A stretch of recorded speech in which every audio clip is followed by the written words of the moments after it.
We can come back, but the time is gone. I'm running to escape from your lips. Don't lie, 'cause I know your heart. Don't try looking for someone to 안녕하세요. forget. 리얼 주식 나는 개입니다. 플라잉 엔트 TV의 날개입니다. 이번 영상에서는 일반적인 종목의 주포와 셀트리온 주포의 비교를 통해서 왜 셀트리온은 개미들에게 이렇게 고통을 주는 종목인지에 대해서 말씀을 드리겠습니다. 우선 오늘장 리뷰를 간단하게 먼저 하도록 하겠습니다. 먼저 코스피 지수 차트를 보시면요, 지난 영상에서 반신반의하면서 2450까지 갈 수도 있겠다고 말씀을 드렸는데 벌써 코앞까지 왔네요. 따라서 이 저항 구간의 상단인 2500포인트까지도 머지않은 느낌입니다. 솔직하게 말씀을 드리면 여기서부터는 언제 조정을 해도 이상하지 않은 위치이긴 한데요, 경험상 보통 5일선 급등 흐름을 타게 되면 당분간 쉽게 밀리지도 않고 조정을 하더라도 아래가 아닌 옆으로 조금 조정을 하다가 다시 상승을 하는 그런 경우를 종종 보긴 했는데요.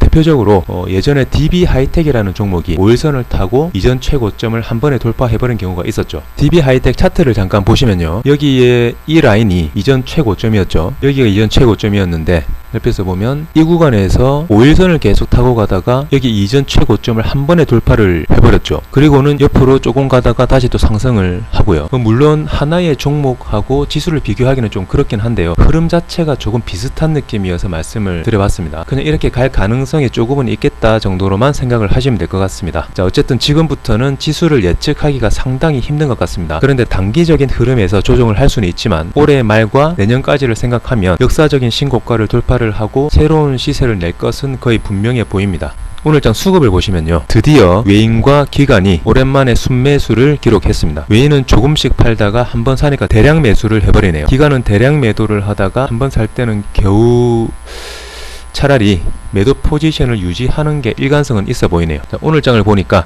마치 개인하고 외인 기관이 짜고 지수를 가지고 작전을 쓰는 것 같은 느낌이네요. 외인 기관이 물량을 넘기면 외인이 받아서 올리고, 개인이 던지면 외인 기관이 받아서 올리고, 이렇게 자전거래를 하는 느낌입니다. 솔직히 자전거는 셀트 공매도가 제일 잘 타죠. 항상 말씀드리지만 대세 상승장에서는 매매 기법보다는 상승할 때의 그 두려움을 버틸 수 있는 배짱이 필요한 것 같습니다. 자, 오늘 장 시황은 여기까지 하겠습니다. 오늘 장이 어제에 이어서 급등을 했는데 셀트 삼형제는 연이은 호재에도 침묵을 지키면서 많은 주주분들이 실망과 분노, 좌절을 느끼셨을 거라고 생각을 하는데요. 지금부터는 셀트리온의 주포, 공매도죠. 이렇게 셀트리온의 주포와 일반적인 종목의 주포의 성격 비교를 통해서 왜 셀트리온의 주포는 이렇게밖에 할 수 없는지를 말씀을 드리겠습니다. 일반적인 종목의 주포의 목적은 바닥에서 충분히 매집을 해서 주가를 올려서 고점에서 차익 실현을 하는 게 목적입니다. 그래서 일단 매집 과정에서는 개인들의 물량을 뺏어야 되고요, 주가를 상승시킬 때는 개인들이 매수를 해주는 게 좋죠. 예를 들어서 예전에 신라젠을 보시면요, 이 구간에서 매집을 통해서 충분한 물량을 확보를 하고요, 그리고 주가를 상승시키는 과정에서는 온갖 호재 뉴스를 내면서 개인들을 끌어들입니다. 왜냐하면 개인들이 매수를 해주면 세력들은 주가 상승시키는 자금을 아낄 수 있으니까요. 그래서 개인들이 매수를 할 수 있게 이렇게 이평선을 쉽게 이탈시키지도 않고요, 그리고 전저점을 지켜주면서 정직하게 올라가는 거죠. 자, 미래 컴퍼니 이전 차트도 보시면 이렇게 상승을 시킬 때는 이렇게 전저점을 계속 지켜주면서 주가를 올려주죠. 그래서 세력들이 설계한 최고점에서는 이미 대부분의 물량들이 개인들한테 넘어가 있는 거죠. 자, 반면에 셀트의 주포는요, 바닥에서 매집할 때도 최대한 주가를 내리면서 물량을 뺏어야 되고요, 주가를 상승시킬 때도 개인들이 매수하기가 힘들게 단숨에 급하게 올리면서 개인들의 물량을 뺏어야 되는 겁니다. 왜냐하면 물량이 충분히 없기 때문이죠. 그래서 조정할 때는 이렇게 전저점을 깨기도 하고요, 이렇게 이평선도 쉽게 이탈을 시키고요, 그러면서 개인들을 지치게 만들어서 물량을 뺏은 다음에 이렇게 예상치 못한 타이밍에 시간차로 급등을 시켜버리면서 개인들의 물량을 가지고 가는 거죠. 자, 여기서도 보시면 이렇게 쉽게 이평선을 이탈을 시키죠. 그리고 여기서는 또 전저점을 깨버립니다. 그래서 평소에는 주가가 못 가게 이런 식으로 계속 눌러서 개인들의 투심을 극도로 악화시킨 다음에 예상치 못한 호재가 뜨면 이렇게 쉬지 않고 급하게 올려버리는 패턴을 쓸 수밖에 없죠. 그래서 셀트의 주포인 공매도는 주가가 오르던 내리던 무조건 개인들의 물량을 뺏어야 되는 입장이기 때문에 호재에 올려준다든지 그렇게 개인들이 원하는 흐름을 절대 보여주지 않는다는 거예요. 그래서 셀트는 빠질 때마다 매수를 해놓으라는 말이 나오게 된 겁니다. 이런 식으로 호재가 나올 때마다 눌러놓았던 것들을 언제 터뜨릴지 모르니까요. 그래서 셀트의 주포인 공매도의 성격을 알면 빠질 때마다 매수를 하면서 여유롭게 기다리면 급한 쪽은 공매도 쪽이 되는 겁니다. 언제 다른 큰 손들이 들어와서 물량을 뺏어갈지 모르기 때문이죠. 자,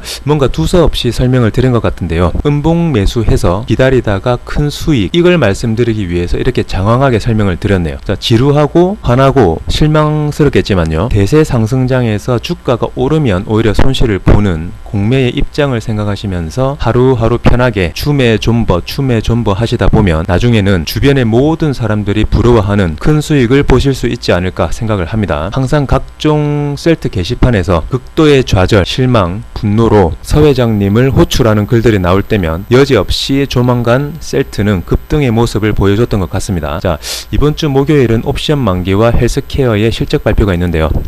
편안하게 공매들이 또 어떤 전략을 쓰나 지켜보시면서 때를 기다리시길 바랍니다. 이번 영상은 여기서 마치도록 하겠습니다. 아무쪼록 셀트 주주분들 힘들 내시길 바랍니다. 감사합니다.